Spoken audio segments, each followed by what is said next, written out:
Bueno, pues seguimos. El caso es que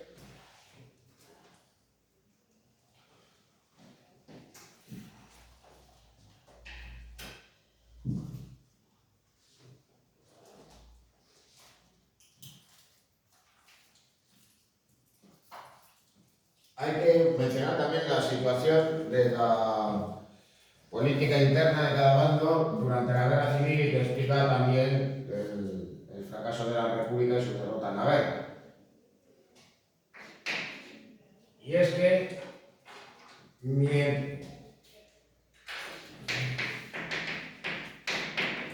mientras que en el bando franquista todos los sectores, digamos, se unen en un esfuerzo común que era poner fin al régimen republicano, en el bando republicano va a estar presente la división y el enfrentamiento durante todo el conflicto.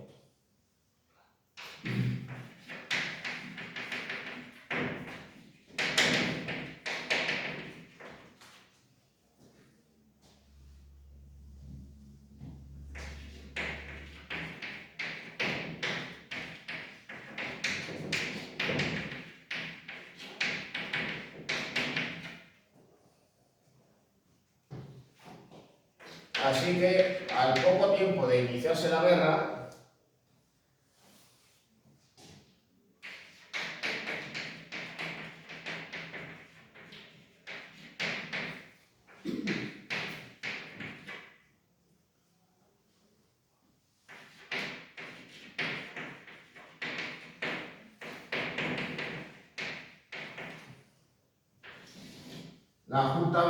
la junta militar en la cual estaban presentes los principales generales que se habían unido a la conspiración, tales como Queipo de Llano y Mola, por citar solamente dos ejemplos, pues deciden entregarle todo el poder a Franco, que el 18 de julio era el responsable de las tropas en el protectorado de Marruecos, era el responsable de la sublevación en dicho territorio.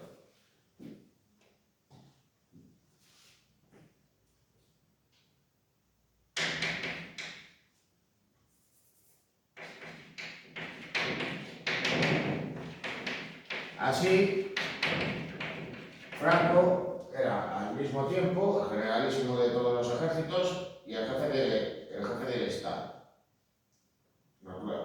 Luego ya en el propio transcurso de la guerra se convirtió también en jefe de gobierno. Nombró su propio gabinete ministerial.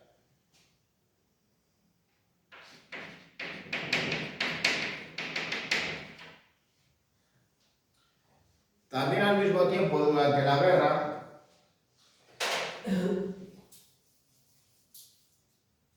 va a constituirse una dictadura con un régimen de partido único, porque solamente se va a establecer un partido legal,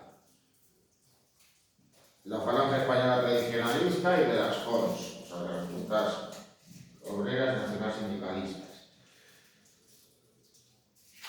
¿A quiénes vinculaba ese partido político? Pues a los miembros de la Falange y a los carlistas. Las demás formaciones políticas iban a desaparecer, tanto las republicanas como cualesquiera otras que existieran en el bando franquista, incluida también la CEA. Solamente las asociaciones, digamos, vinculadas a la Iglesia Católica permanecerían en ese momento. Claro, eso no evitó que hubiera roces y enfrentamientos y disputas en el bando franquista, especialmente entre los miembros de la Falange y los requetés del carlismo, pero de todos modos estos enfrentamientos fueron de menor importancia, de menor relieve que los que tuvieron lugar en el bando republicano.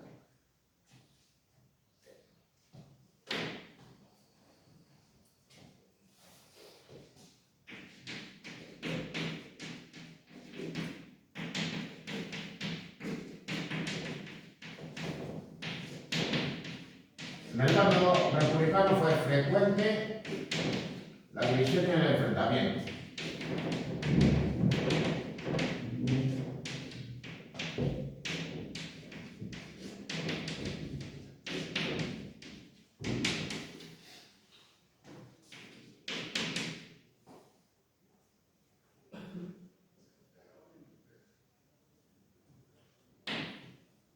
Lo cual evidentemente pues, favoreció su derrota final.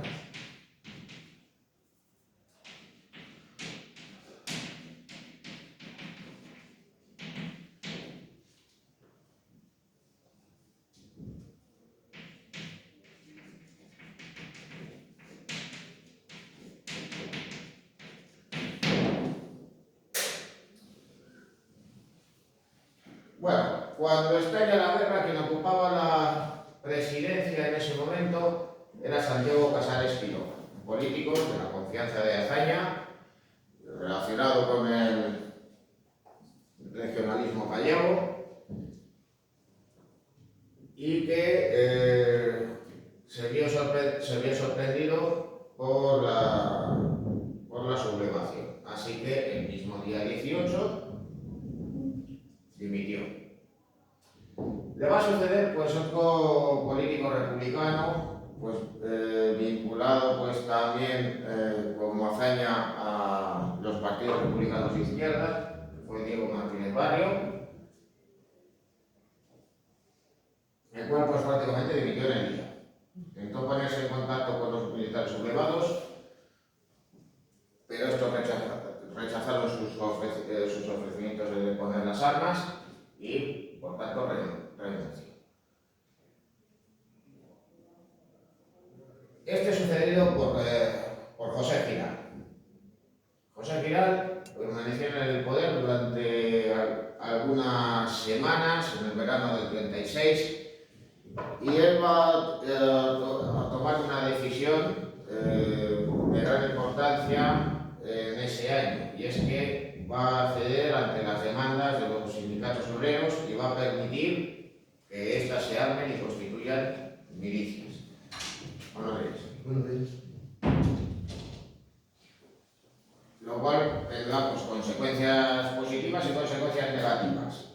La positiva es que, debido a la desorganización y a la falta de tropas y de mandos, las milicias se van a constituir como prácticamente el único medio por parte del bando republicano para tratar de frenar las columnas de tropas al mando de los militares sublevados.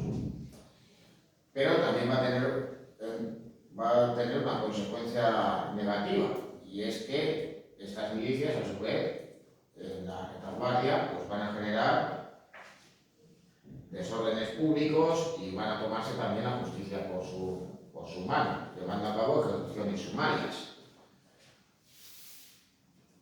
Así, claro, pues si bien en Barcelona pues fueron un factor muy importante para explicar el fracaso del levantamiento militar, pues también explica cómo durante los meses siguientes en Cataluña, y especialmente en Barcelona, pues tendrán lugar pues, desórdenes de todo tipo.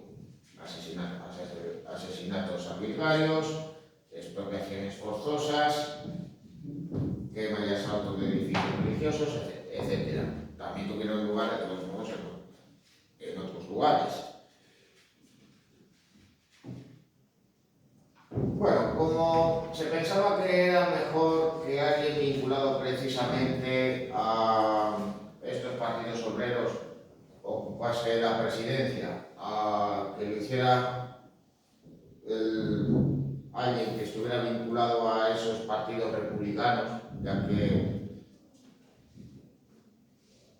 que por parte de anarquistas, socialistas o comunistas se les veía más pues, como a burgueses que guardaban más relación pues, con esos sectores conservadores que con sus puntos de vista. Azaña va a nombrar como presidente de gobierno a Largo Caballero, dirigente del PSOE, que además pues, se ejemplificaba, digamos, en el sector más revolucionario del partido en ese momento. Largo Caballero va a acabar dimitiendo al año siguiente porque aunque la República logra algún éxito militar, como fue las sucesivas batallas que se dieron en ese momento en la defensa de Madrid, pues va a tener lugar un suceso en Barcelona que le va a llevar a la división. Y es que va a tener lugar literalmente una guerra civil dentro de la guerra civil. El enfrentamiento en Barcelona de anarquistas con el gobierno de la Generalitat, pero también con socialistas y comunistas, va a provocar un enfrentamiento armado que se va a cobrar decenas, centenares de vidas y que va a forzar a su dimisión. Largo Caballero va a ser reemplazado por otro político del PSOE, pero digamos que con un carácter, digamos, bien distinto. Y es Juan Negrín. Juan Negrín, que de todos modos fue investigador y científico, había ido alcanzando progresivamente una mayor importancia dentro del Partido Socialista. Y él consideraba que, por un lado, había que tratar de ganar la guerra y luego ya, si acaso, posteriormente, había que llevar a cabo la revolución. Así que, por un lado, se va a apoyar en los comunistas, porque así podía contar con un apoyo más decidido por parte de la Unión Soviética, y por otro lado va a militarizar las milicias. Así la República podrá improvisar un ejército por aquel entonces para tratar de hacer frente a las ofensivas del bando franquista, incluso planear sus propias contraofensivas, al mismo tiempo que trata de reforzar la autoridad del gobierno y poner fin a los desórdenes en la retaguardia, aunque no va a poder evitar la intromisión por parte de Moscú en asuntos de la política interior. Bueno, la figura de Negrín, aunque logra restituir la autoridad del gobierno republicano, va a ser con el paso del tiempo cada vez más discutida, porque según va avanzando la guerra, la derrota de la República se va haciendo cada vez más evidente.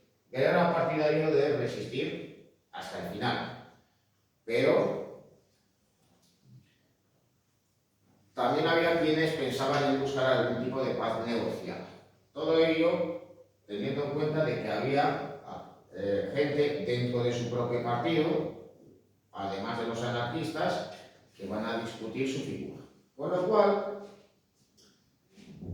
ya tras la caída de Cataluña, esto se va a hacer más evidente y finalmente va a tener lugar un golpe de Estado dentro de la República, el golpe de Estado del coronel Casado.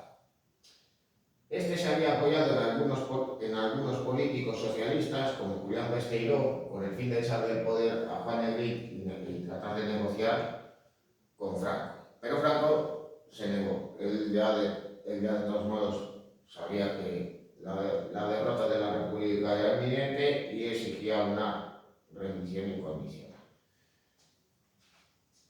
Ante ese caos y ese desorden interno dentro del gobierno, en esas últimas semanas de la guerra, los frentes se hundieron, esas nuevas autoridades en el gobierno republicano se tuvieron que rendir y integrar, al mismo tiempo que Juan Negrín se exilió.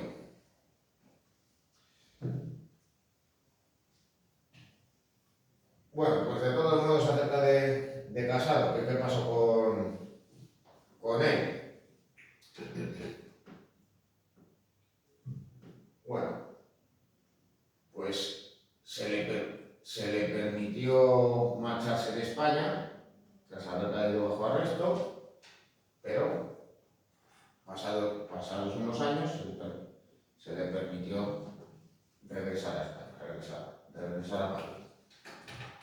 De todos modos, pues en ese momento digamos que fue una figura que gozaba del rechazo de ambos bandos. Aquellos que eran republicanos le acusaban de haber dado el golpe, de haber dado, digamos, el golpe de gracia a la República. Para el franquismo, pues era visto, pues, por un lado, como un traidor a la causa del ejército, y por otro lado también como alguien, digamos, poco consecuente con sus ideales. Bueno,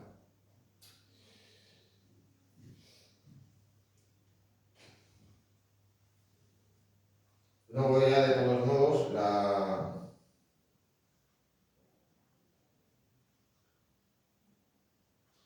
la suerte de Lenin y de Largo Caballero fue, digamos, distinta. Entonces ambos acabaron falleciendo en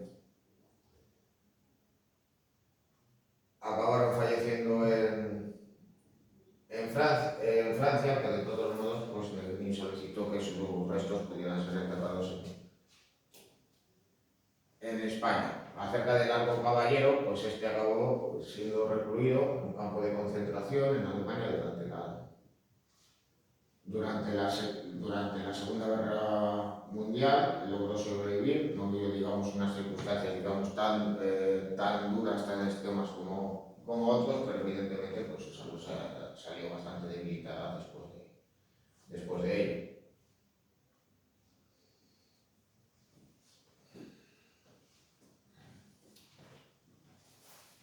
Bueno, pues como consecuencias,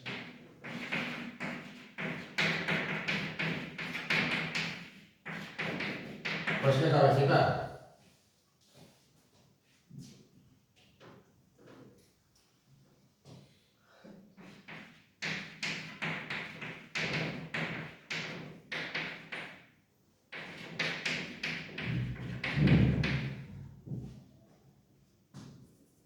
Pues cabe citar el elevado número de muertes,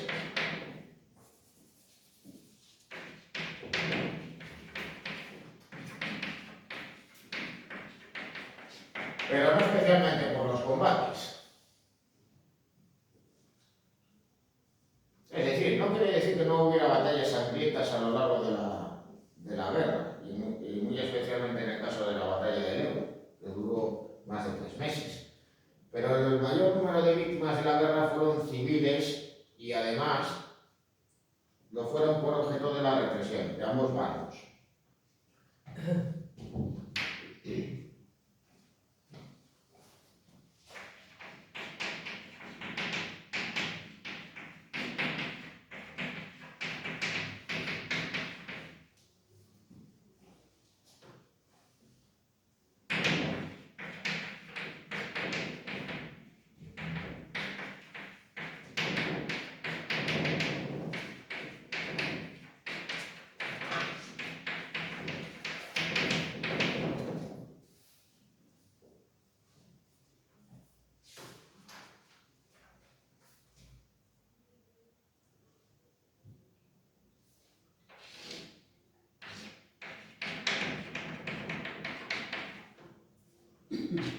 Bueno, la represión fue ejercida por ambos bandos, pero de todos modos hay que hacer una distinción.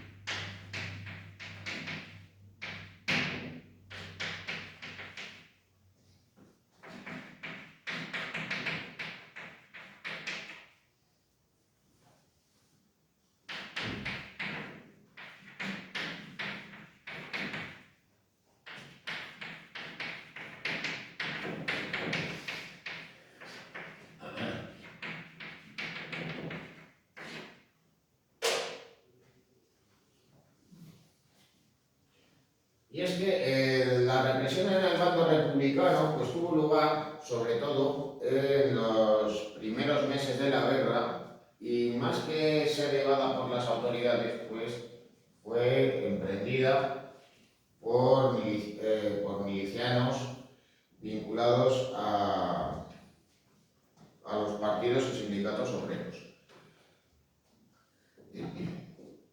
Ya que en esos momentos, digamos, la autoridad del gobierno se vio rebasada por los acontecimientos, y con el paso del tiempo, digamos, su autoridad, digamos, se fue restableciendo, tanto la del gobierno central como la de la Generalitat de Cataluña. aunque eso no impidió que tuvieran lugar sucesos pues más bien arbitrarios, como el caso que os voy a comentar ahora. Bueno, desde las víctimas que cayeron durante la guerra en el bando republicano, por colaborar, por simpatizar o por simples sospechas de participar en el levantamiento militar, pues cabe citar al escritor y pensador Ramiro de Maeztu, vinculado a la generación del 98, y que por aquel entonces estaba relacionado pues, con círculos vinculados a partidos ultraderechistas. Luego también, pues entre otras víctimas, pues también cabe señalar pues, el caso, por ejemplo, del propio José Antonio Primo de Rivera, fusilado durante la guerra en la cárcel de Almería, o el dramaturgo Pedro Muñoz Seca,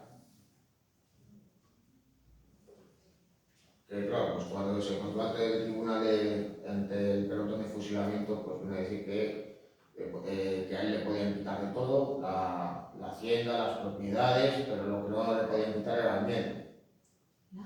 El miedo. Sí, haciendo chistes hasta el final.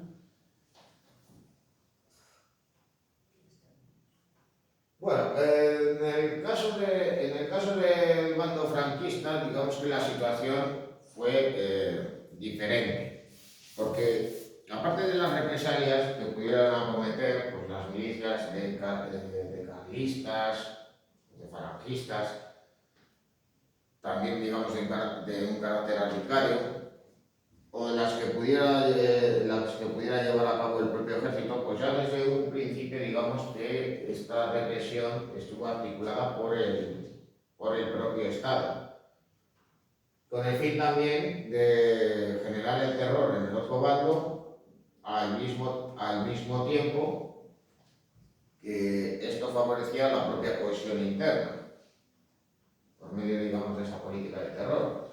Al fin y al cabo, pues, ¿con quién contó como responsable del orden público, por tanto, llevar a cabo la represión Franco en esos momentos? Pues ni más ni menos que Martínez Anido, que, entre otras cosas, pues había sido responsable de orden público durante la dictadura del Primo de Rivera.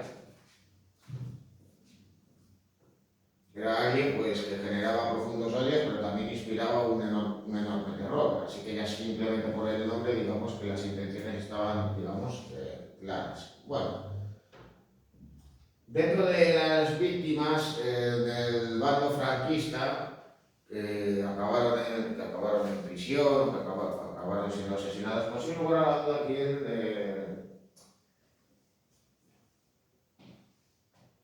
quien sobresale por encima de todos es Federico García Lorca.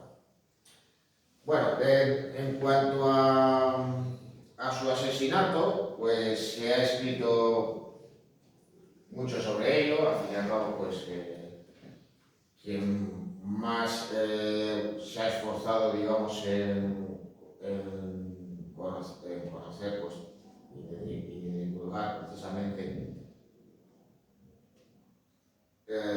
esos últimos momentos de su vida, pues ha sido su biógrafo por excelencia, Ian Gibson. Pero de todos modos, pues aún así, digamos que hay importantes incógnitas. La más importante de todas ellas, sin ninguna duda, es saber exactamente cuál fue el lugar donde él fue asesinado y el lugar donde él está enterrado. El caso de todos modos, pues se ha discutido también pues, un hecho muy simple, que ha sido objeto de discusión, y es por qué fue detenido, encarcelado y fusilado. Se han señalado pues, posibles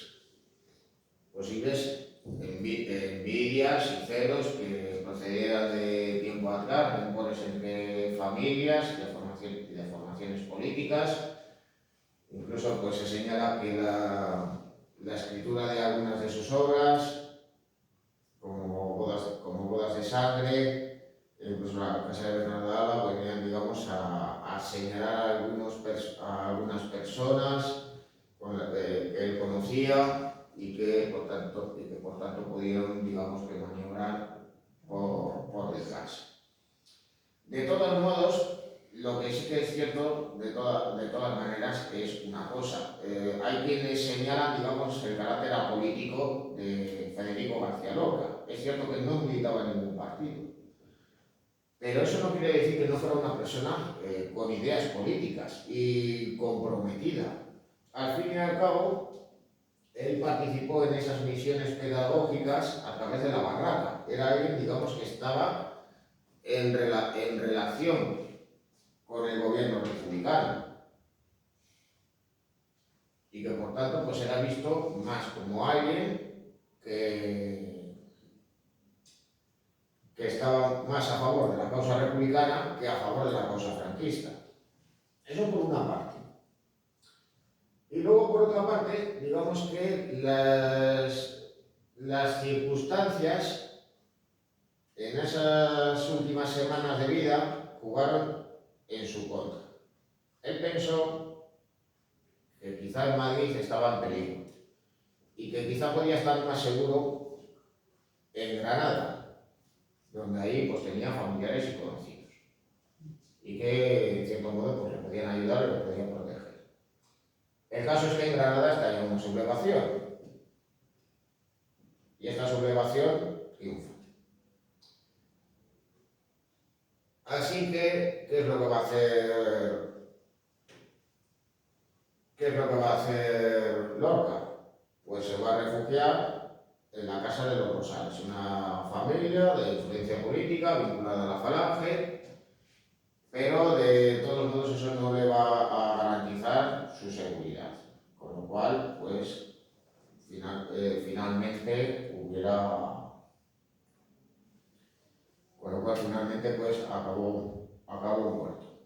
Si hubiera optado, pues, digamos, por el exilio, incluso por permanecer en Madrid, quizás su suerte hubiera corrido de otra manera.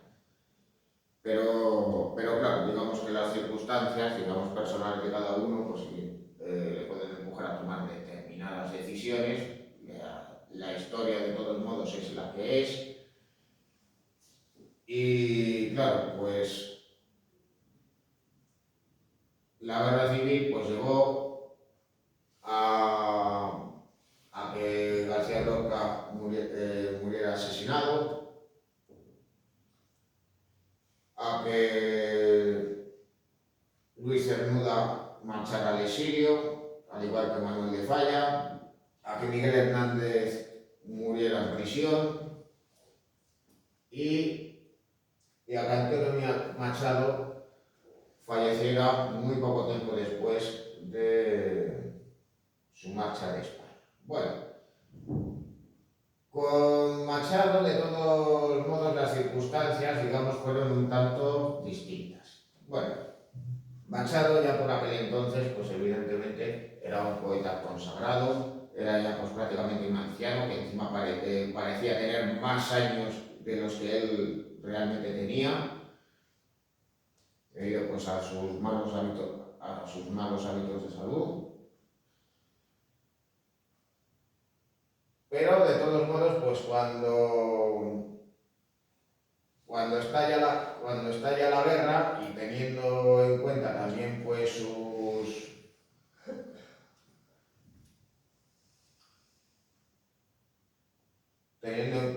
también sus opiniones políticas, pues este se va a poner a favor del bando republicano. Mientras que por el contrario su hermano Manuel va a permanecer en territorio franquista y va incluso a escribir algunas obras de propaganda a favor de Franco.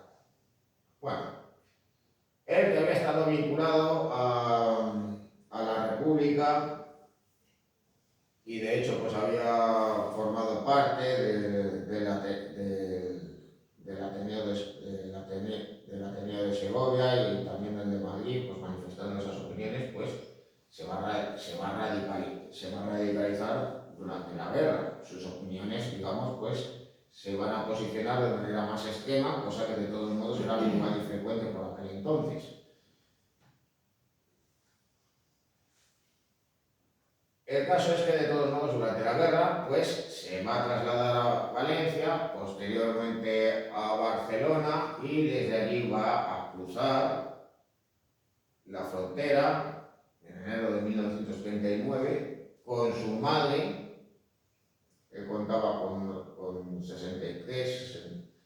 64 años de edad. Con su madre pues ya podéis calcular que por muy joven que lo tuviera pues tenía más años que él. Así que con la salud muy deteriorada y con una depresión profunda, pues finalmente él fallecerá ese mismo año, en 1939, en la localidad francesa de Collioure, lugar donde todavía se encuentra enterrado.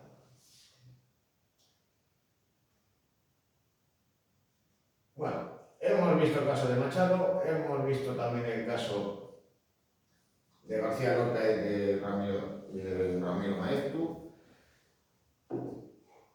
Pues bien, nos queda este otro personaje histórico, que es Andrés Nin. Bueno, y de Andrés o Andrés Nin, ¿qué cabe decir? Bueno, yo me imagino que de los cuatro es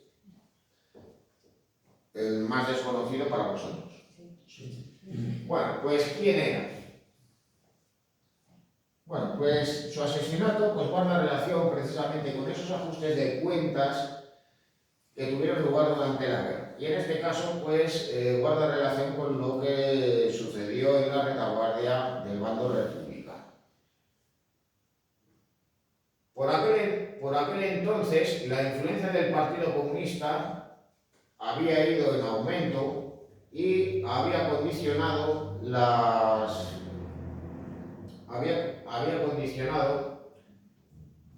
políticas del gobierno de la Segunda República. Andreu Nin había sido pues un sindicalista y político que había estado vinculado al anarquismo, después al Partido Comunista, pero desencantado, decidió crear su propia formación política, un partido marxista desvinculado del PSOE y desvinculado del PC. Se trataba del Partido Obrero de Unificación Marxista. Y claro, pues ese partido pequeño, de escasa relevancia y con muy poca presencia fuera de Cataluña,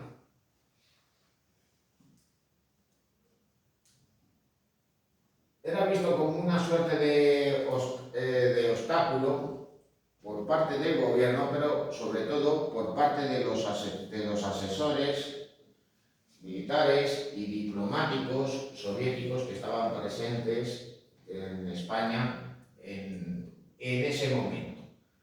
Con lo cual, pues, fue detenido en secreto y asesinado. Su cuerpo, pues como el de tantos y tantos otros, en aquella época, desapareció.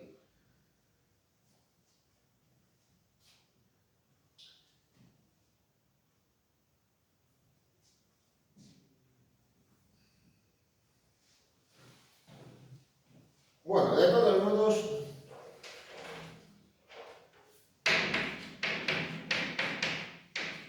ahí habría que sumar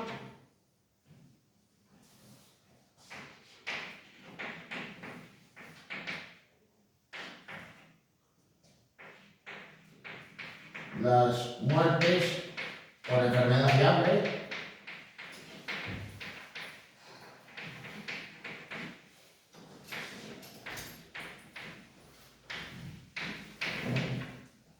y la enorme destrucción, la enorme destrucción material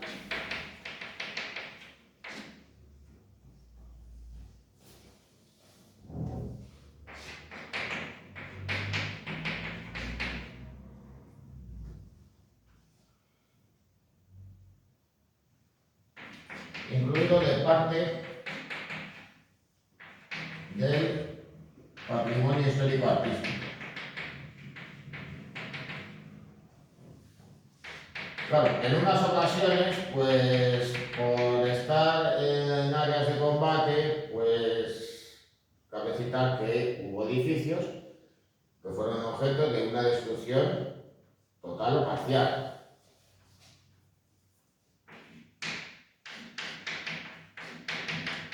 Pero claro, también uno cuando piensa pues, en esa destrucción del patrimonio histórico-artístico, pues ¿en qué está pensando? Pues en temas de monasterios, iglesias, asaltos a las mismas, con la pérdida también de buena parte del patrimonio que atesoraba en su interior. Así pues hay muchos ejemplos de ellos, como por ejemplo pues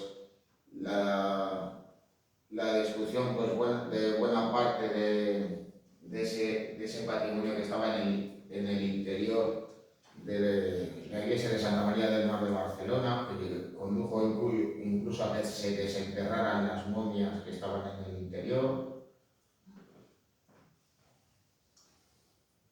Y claro, pues esto hizo que ni tan siquiera el propio Museo del Prado se librara.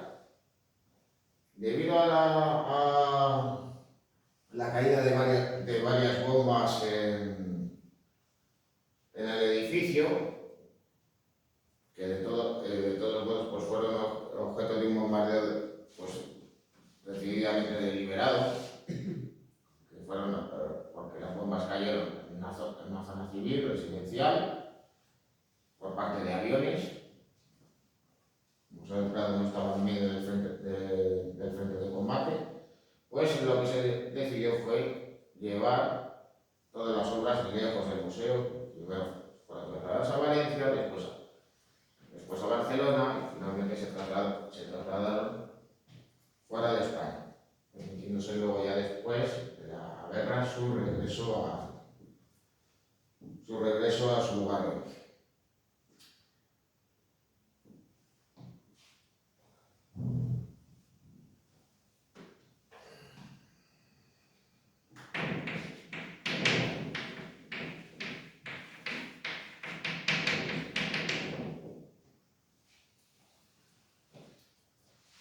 Y luego ya, pues por último, pues cabe citar, además, el exilio de centenares de miles de personas. Una buena parte de los mismos acabaron regresando con el paso del tiempo, pero muchos no pudieron hacerlo hasta la muerte de Franco, e incluso se quedarían en esos lugares donde se refugiaron ya hasta sus últimos días.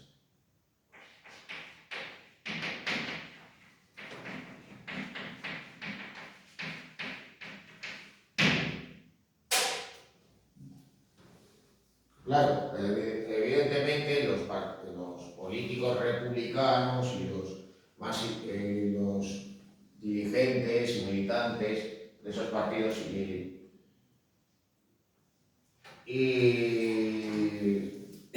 sindicatos obreros marcharon fuera de España, digamos en la medida también de lo posible, no todos lo hicieron, como fue el caso de Julián Castelló, que decidió permanecer en Madrid cuando las tropas de Franco entraron, con lo cual él acabó muriendo en la cárcel unos meses después, allá por 1940, pero claro, pues ¿qué políticos fueron los que se exiliaron? Pues evidentemente Azaña, Negrín, Lluís Companys, aunque de todos modos fue detenido por la Gestapo durante la Segunda Guerra Mundial, enviado de regreso a España y fusilado en Barcelona. Largo Caballero, Indalecio Prieto, la Pasionaria, Santiago Carrillo, etcétera, etcétera, etcétera. Pero también pues, había que sumar pues, muchos personajes vinculados al mundo de la cultura y también de la ciencia. Bueno,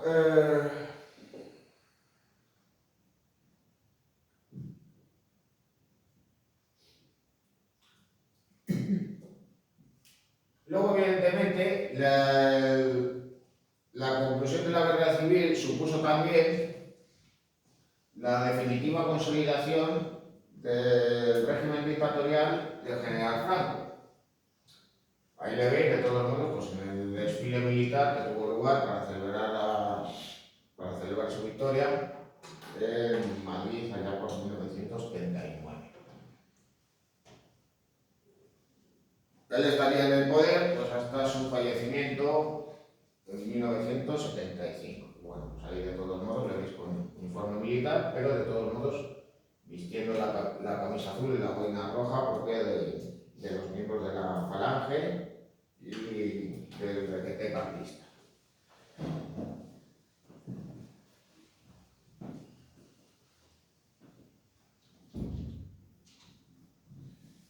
Bueno, pues con esto hemos terminado este tema y vamos a iniciar el siguiente, no por esta imagen, sino por esa Carlos Gardel y a Monique Chevalier con su smoking.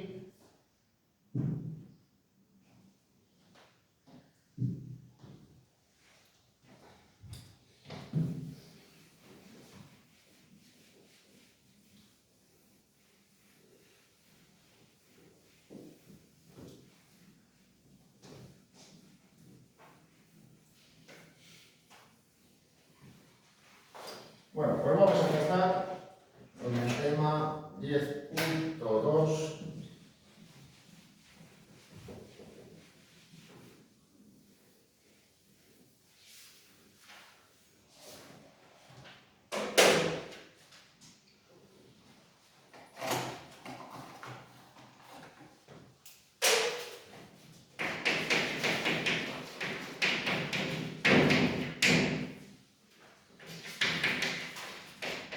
El siglo XX,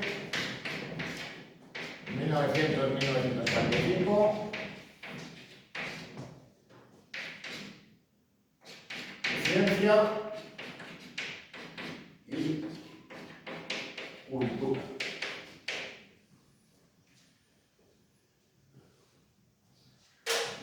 Bueno, si para el tema anterior habéis visto como imagen de presentación, pues esa fotografía del miliciano caído de Robert Capa, quizás pues la fotografía más famosa de la guerra civil.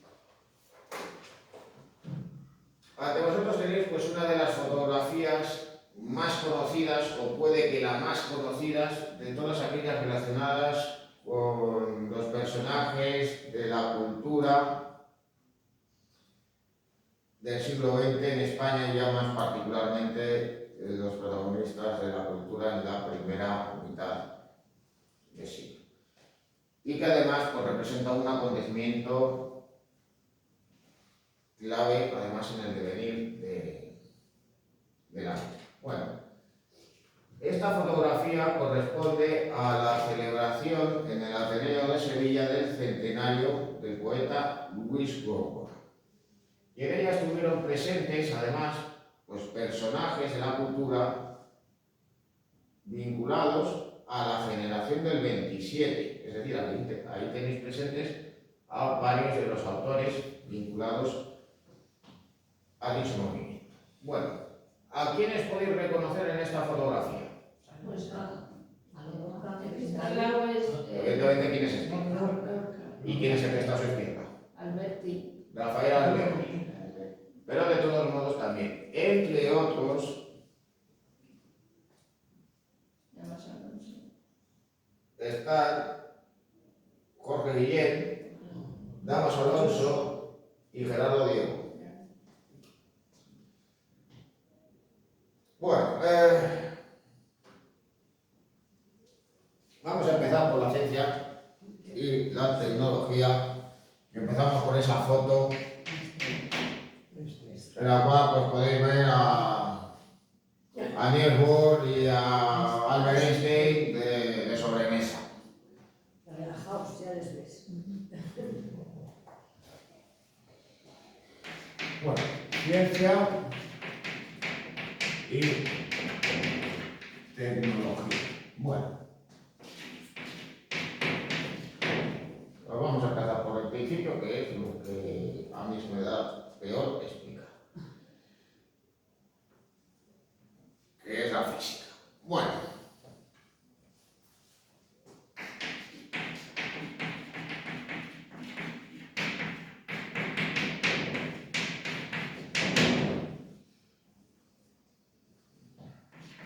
pues cabe citar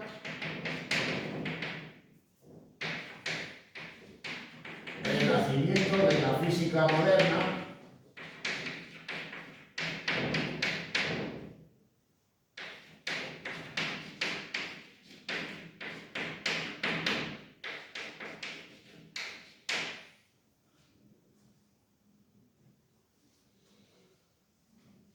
¿Y esta en qué consiste?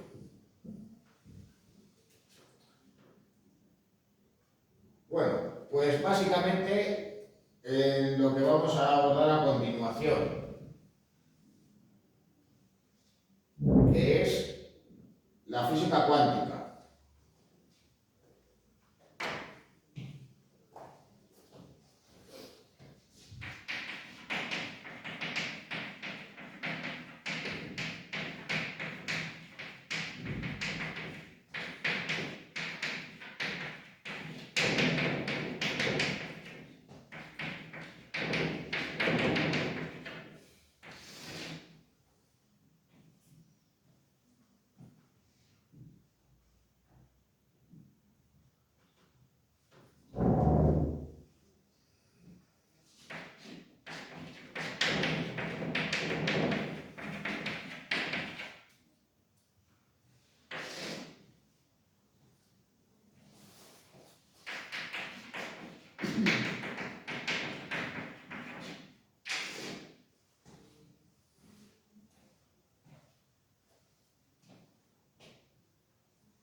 Bueno, pues esto se distingue, digamos, de los campos clásicos de estudio de la física, y esta, pues,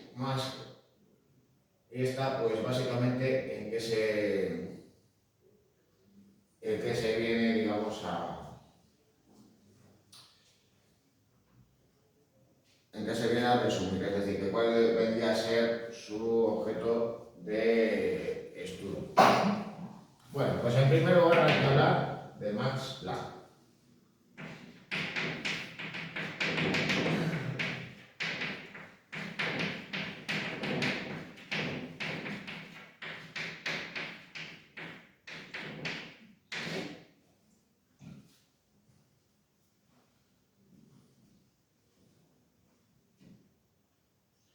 Bueno, pues él fue, digamos, el padre de la teoría cuántica. ¿Y qué era lo que venía, digamos, a determinar? ¿Qué era lo que venía a establecer? Bueno, pues hasta ese momento, ¿qué era lo que se pensaba de la materia? Pues de que la materia pues, podía estar en tres estados, pero que al fin y al cabo pues era algo así. Se podía pensar, bueno, un átomo es un átomo, ya está, como si fuera un bloque de ladrillos. Pero, por ejemplificarlo, digamos, de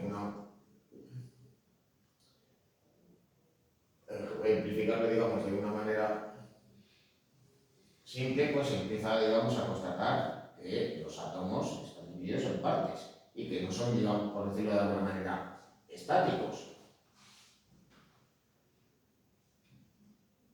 Así que esas teorías de Planck van a servir de base, a su vez,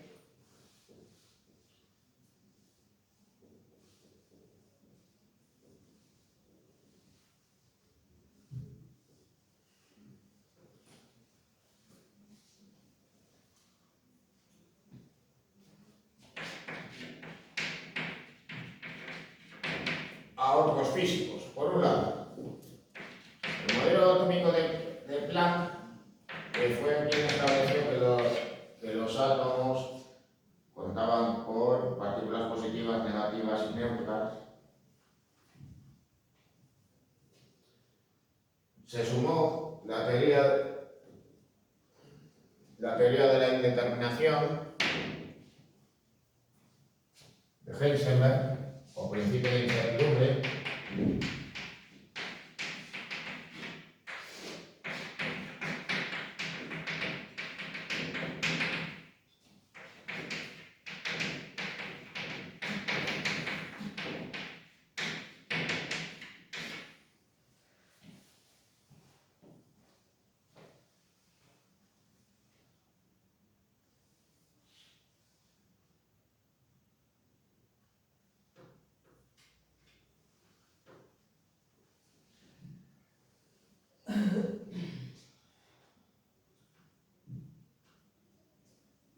el caso de, luego también,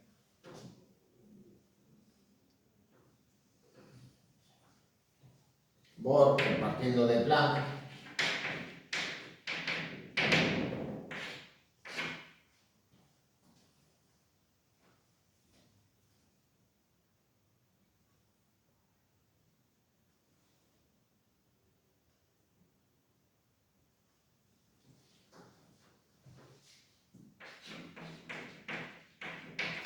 que va a fijar el modelo, la base del modelo atómico, y a determinar que, claro, los átomos tienen un núcleo,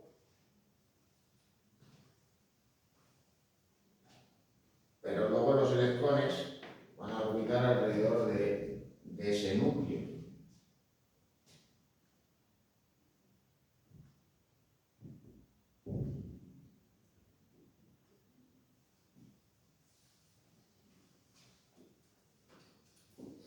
Y claro, pues, ¿qué es lo que pasa cuando literalmente un átomo choca contra otro? Pues se liberan isótopos, se libera energía.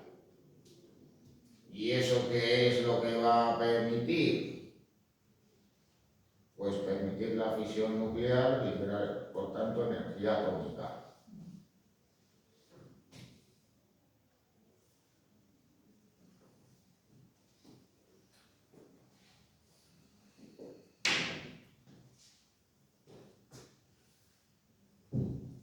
Sobre Schrödinger, bueno, como se puede pronunciar.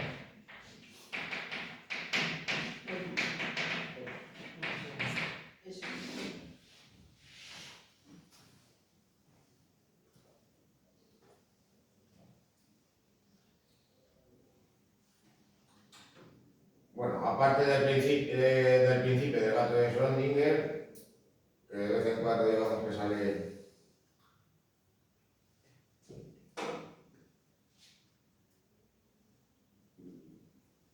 a colación, pues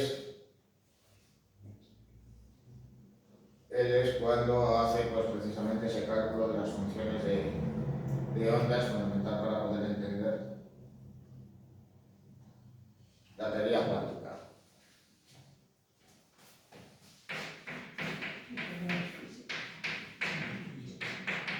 La teoría cuántica de campos.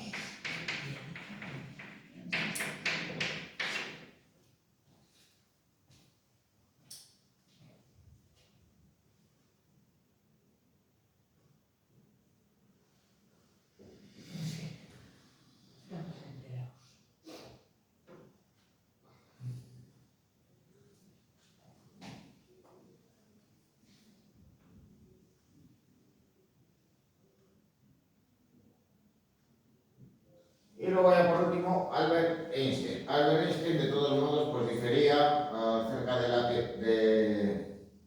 la teoría cuántica, así que pues él y Bohr, digamos, se diferían más que notablemente de ello. Para Einstein pues para Einstein, y citándole, Dios no jugaba a los dados. Digamos que a él, digamos, le parecía, digamos, incongruente que hubiera algo dentro de la física que escapara, digamos, de las propias leyes, o al menos era lo que él consideraba. Bueno, se trata de todos modos del físico más influyente en la primera mitad del siglo XX. Y claro, pues si todos estos físicos lo que han permitido ha sido entender el funcionamiento de las partículas, de los átomos, de las partículas subatómicas, Einstein lo que sentó las bases es del estudio del universo. ¿En base a qué? Pues a su teoría general de la relatividad.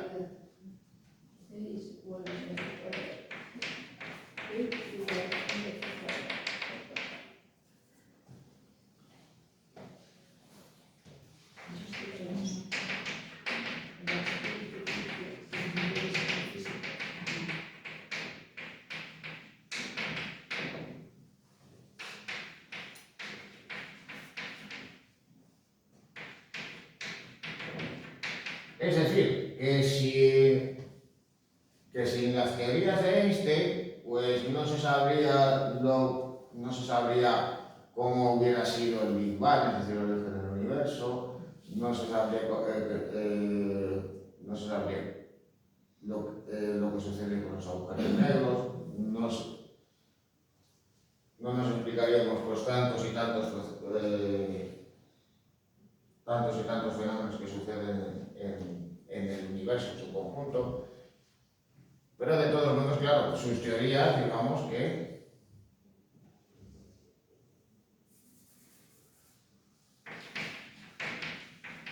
cuando fueron enunciadas, pues digamos que fueron cogidas, digamos, con escepticismo, con pinzas. Aún así, digamos que eso no le impidió ganar el premio Nobel de Física, pero no por la relatividad.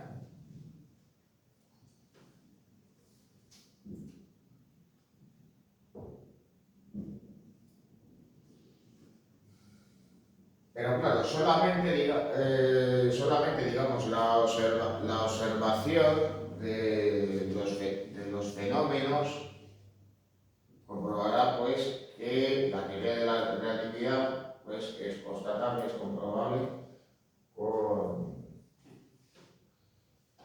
de manera práctica. Porque claro, por aquel entonces, ¿qué era lo que se consideraba? Pues no se consideraba que la luz tuviera una velocidad. Y para Einstein la velocidad tiene una velocidad constante. Sin embargo, pues en ese momento se pensaba que no. ¿Era de luz? ¿Era de día o era de noche? ¿Había luz o no la había?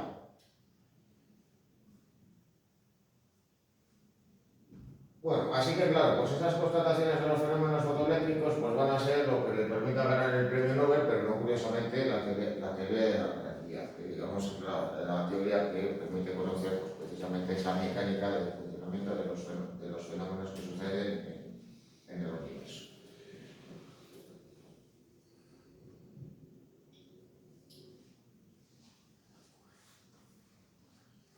Bueno, si bien la física pues, permitía conocer, digamos, esa mecánica cuántica que explica pues, ese funcionamiento interno de los átomos,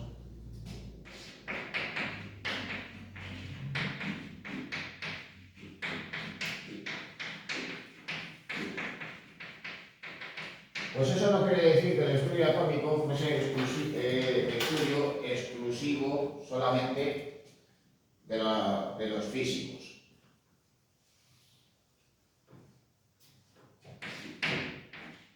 Bueno, en primer lugar hay que citar a Dalton.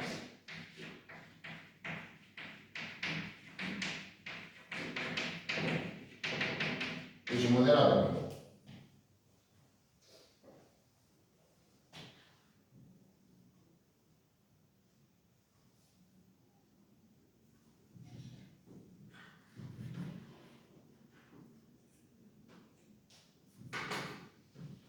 Bueno, estas además pues, aparecen de todos modos pues, representadas en las canciones correspondientes moléculas en base a sus modelos. La idea, digamos, esos modelos circulares que permiten explicar cómo las moléculas formadas por un solo tipo de átomo o por varios distintos se forman. Y literalmente, pues cuando observáis esos modelos de laboratorio en 3 dimensiones, pues se realizan en base a este modelo de datos.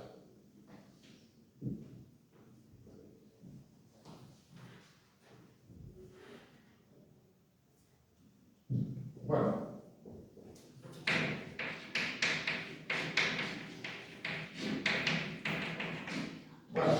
los estudios de Rutherford también guardan relación con la física.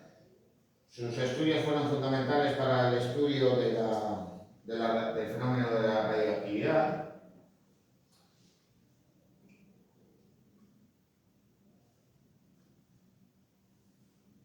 Pero sobre todo, digamos que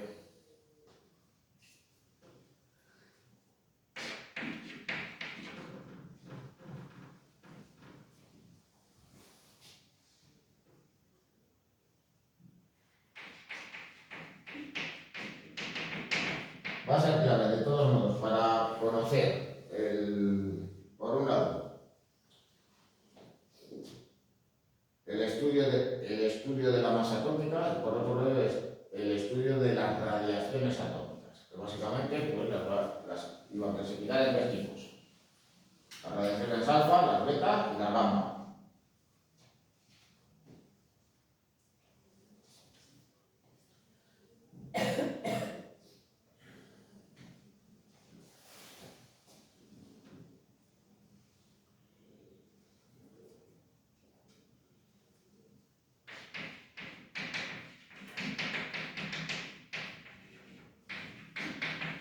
También consideraba una cosa, que claro, si una partícula emitía radiaciones, pues esta se iba a desintegrar con mayor facilidad.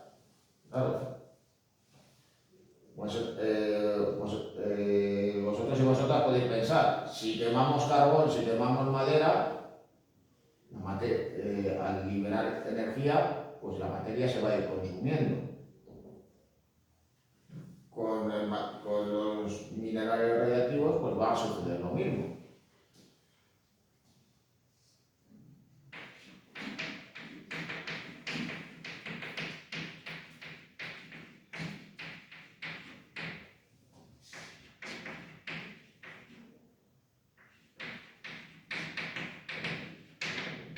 Bueno, las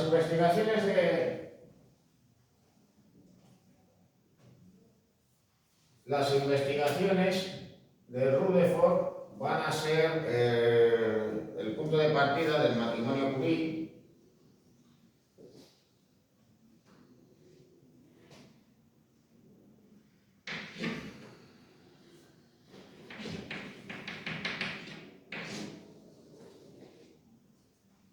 En esa foto estaba con la hija, yo no sabía que la hija la pillaba. Bueno, ahí la veis en una imagen ya de allá por 1900, con esos rasgos, pues digamos prematuramente envejecidos que ella tenía por la sobreexposición a la radiactividad, por fruto de esas investigaciones.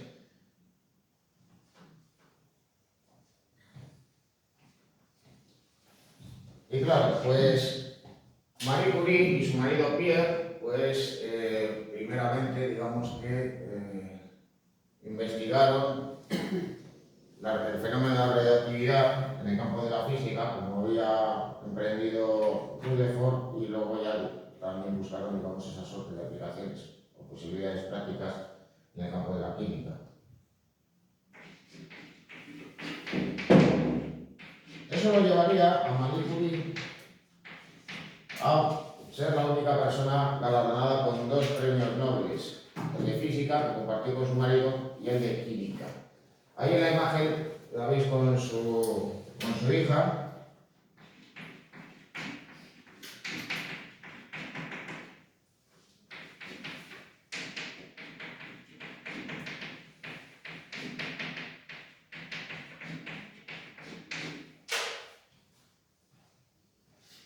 Irene Joliot-Curie. Bueno, ahí la veis fotografiada. Él además pues se casó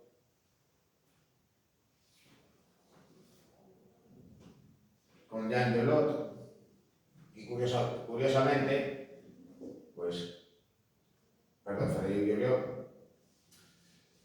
y curiosamente pues ambos también recibieron el premio Nobel. Así que curiosamente Marie Curie, aparte de ganar el premio Nobel, fue la mujer de un premio Nobel, la madre de una premio Nobel y la suegra de un premio Nobel. Bueno, y con esto pues lo vamos a dejar por hoy.